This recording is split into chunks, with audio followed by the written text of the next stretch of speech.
Donc j'accompagne des projets de permaculture depuis 2016 maintenant auprès des collectivités, entreprises et particuliers, et j'ai condensé toutes ces expériences et tous ces apprentissages dans ces 3 jours de stage.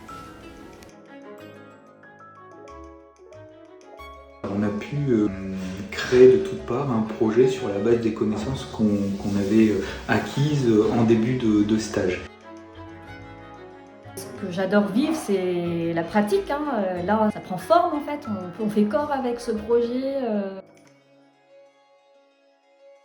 On est plus dans le dialogue, dans l'échange multilatéral, on n'est pas vraiment dans du professorat et des élèves qui doivent écouter.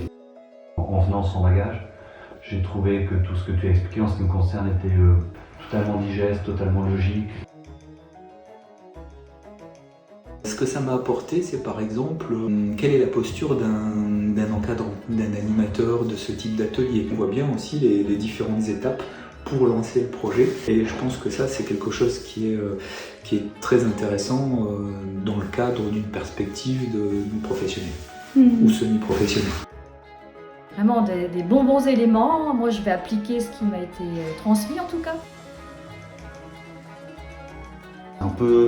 Il y a le concept de l'auberge espagnole, c'est-à-dire tout le monde y ramène ce qu'il a et puis tout le monde y trouve aussi ce qu'il y cherche.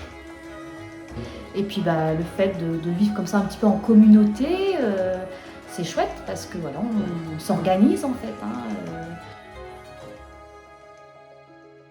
Un message, c'est faites-le et vous ressortirez différent. Et pour un bien, c'est-à-dire soit éveillé, soit sensibilisé, soit dans l'action. Donc dans tous les cas, il y a quelque chose à en tirer.